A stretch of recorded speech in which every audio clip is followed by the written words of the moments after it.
Root Mobile presents Amplify Insider in association with CNBC-TV18.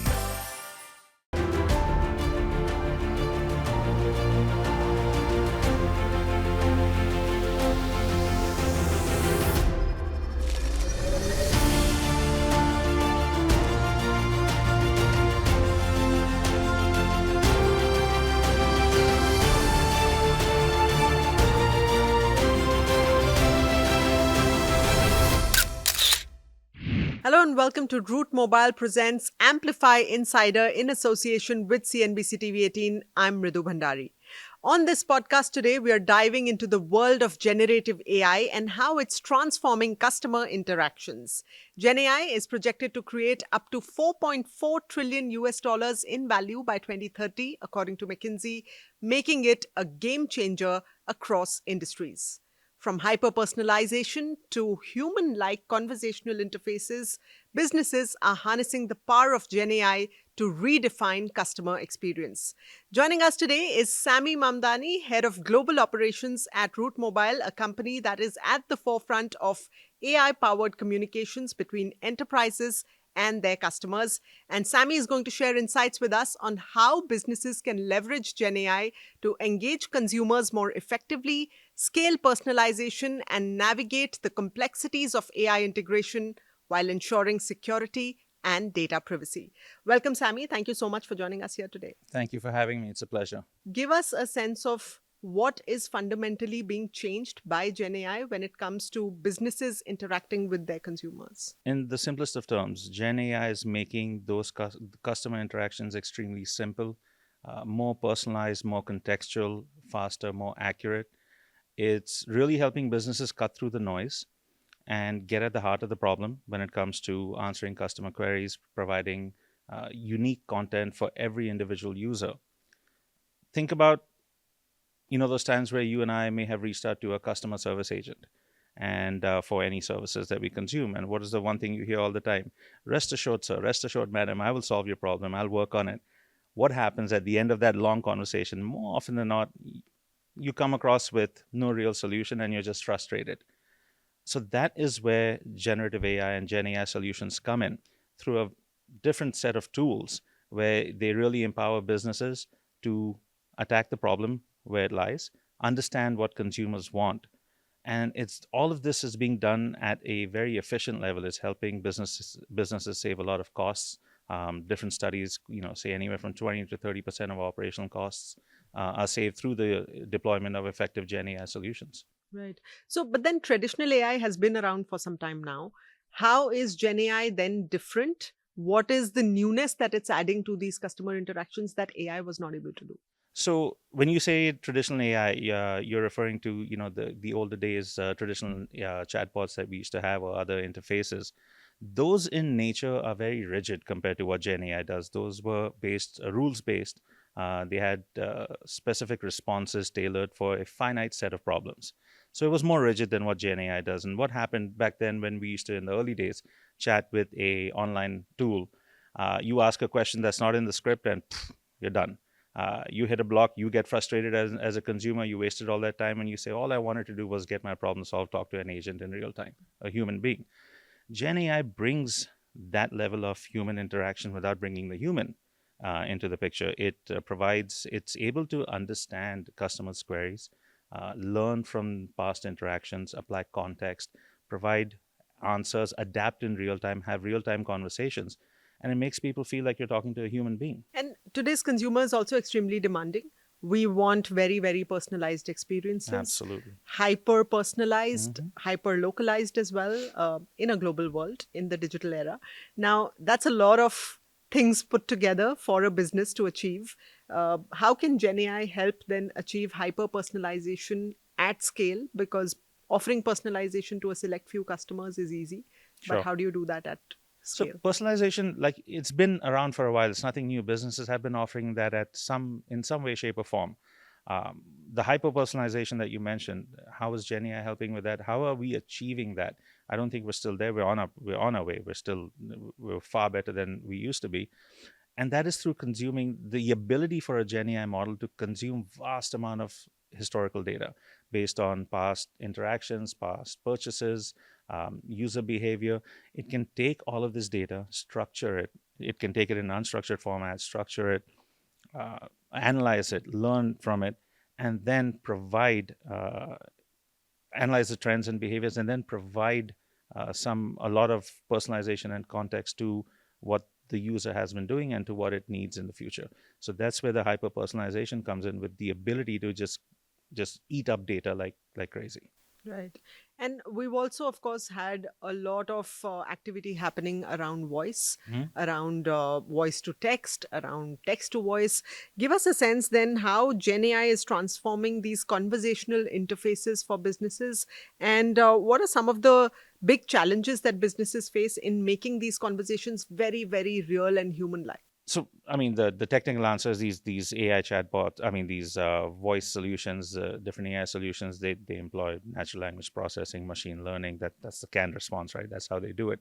In real world, simple terms, what happens when you call, let's say, an airline? You don't go through prompts anymore. There's a voice asking you, tell me what you're calling about in a few sentences. So it's using these NLP and machine learning models to understand complex questions, understand the tonality of the customer. It can adapt to the user's behavior, past preferences, and provide real human-like responses, so that you almost don't feel like you're talking to a AI agent. You feel like you're talking to a human. So that's where these solutions are bringing this into the picture, and it really helps when deployed effectively. When you can get your problem solved by talking to an AI chatbot, as long as I get my problem solved, I don't care whether it's a human or a chatbot at the end, as long as I know what's happening, right? So that's the key over here. It's and how a business is doing this, again, is chomping up that data, consuming it, learning from it, training the models, creating feedback mechanisms within these models, because they can become redundant or they can degrade over a period of time. How then does Gen AI also contribute towards prediction of consumer behavior? Because businesses at the end of the day want to know what the consumer is going to want in the future. They want to serve the consumer before they know what they're going to want even. Yeah. So how does Gen AI contribute to that? And, how is it harnessing data to ensure that businesses are able to deliver more than what the consumer expects? Before a consumer knows what they want, present them with what they want. Kind of like that, right? I mean, you take online retailers, e-commerce sites that deploy effective chatbots. Amazon's Rufus, for example, keeps throwing up recommendations on things I don't need, but I really want all of a sudden. So it's taking my past purchase histories, my browsing behavior on the sites, with consent, of course, and analyzing that based on what I've purchased, how much I spent, when I've done, what products I've used, and then gives me a list of things that I may want. That's deployed across the board. Even, for example, if you're using an airline's chatbot, pick any major airline, you go in there and you're using the chatbot to check something about your booking. Historically, you've always booked aisle seats, or you've set your preference to be aisle seats. All of a sudden, that AI chatbot tells you, hey, this is your booking, but we noticed you've not selected an aisle seat. Would you like us to select that for you? So in that sense, without even asking, it's prompting the users and giving them proactive solutions to problems that they may uncover down the line. And it just enhances the overall customer engagement. I feel better because my needs are anticipated and provided a solution before I ask for it. But all of this is also being built on the foundation of trust. Yes, that is key. As a consumer, I trust AI and I trust the machine that I'm talking to. Now, is there a set of do's and don'ts that businesses have or should have for building this customer trust before they really go all in with Gen AI? Absolutely, I believe so. And trust is paramount. Today, all of us want to know who has my data, how long do they have access to my data, for what all are they seeing, how is it going to be used. Trust is a crucial part, and we're seeing this even globally. You've got privacy and data protection regulations coming up, specific to AI even. So it's a evolving landscape. But what can businesses do right off the bat is, look, there's no 100% data security, right? But there are a lot of things that you can do to ensure that you and your customers' data is secure. A lot of controls you can implement. And again, at the heart of it is transparency. When let your end customer know that you're talking to an AI element. Employ strict security measures. uh, build in fair usage of that data when you're deploying AI models, provide some human oversight, and just be transparent. That's key. And customers are forgiving. Customers will understand. They will accept and they will embrace these solutions as long as they know what's happening. So transparency and ethical handling of this data is paramount. Okay, so then what are the key data integration challenges that some of these businesses face, and what are the best practices to navigate these? Look at any business. You've got data across multiple sources and silos. Very often it's by design. Um, and again, we spoke earlier about how you're going to create, personalized, hyper-personalized recommendations. You need a single source of data. How are you going to integrate all of that data into a single source? That is a key challenge because any businesses, you've got CRMs, you've got marketing platforms, you've got your customer support databases, tickets. To make effective decisions, you need information from all of these. So how are you going to pull that through? That's a key integration challenge. That's something where a lot of companies are spending a lot of money on. So how do you do this? A couple of different ways. Creating a centralized content data, customer data platform, a CDP, helps. Create it in a secure way so you can have real-time access across multiple channels. Or also use APIs, application programming interfaces, to connect. They're essentially connectors between different data sources. And that also gives you real-time access to this data. You need a plug-and-play solution essentially for businesses. Right. And of course, you're constantly training the models. Absolutely. But what approaches are most effective for training some of these Gen AI models to really ensure that they drive very, very accurate results? And how accurate do you think are the results at this point in time? It's getting better by the day. It's absolutely getting by the day. And the way, two key ways of really training the models is, again, customer input. Today, if you look at a lot of the AI tools that we use, it asks you for customer input. Which response do you prefer, A or B? That's a way of training your model, right? That's customer inputs that the model is accepting, using it to relearn and retrain itself going forward. So customer inputs, a starting point is identifying gaps within the models where previously asked questions went unanswered or incorrect information. Very often, a AI chatbot will throw up a response and you tell it, this is not correct. It goes back and it trains itself. So that level of training, identifying gaps where questions were inaccurately answered or not answered, is a great starting point. There are multiple other ways to train this. That are highly technical in nature. There are hybrid approaches where you have static training as well as real-world information that the model can consume, so that you have updated data, but your historical data is also in place, so that your trend prediction is accurate. Right. And then how do you then prevent data drift or degradation of Gen AI models over a period of time? Because we're in a very dynamic environment when it comes to customer interactions. So how do you navigate these? So data drift is what worked yesterday for a customer won't work tomorrow, right? And that happens when there's no new information, there's no new training coming into the model, where you're still answering today's questions from last week's or last month's or last year's data.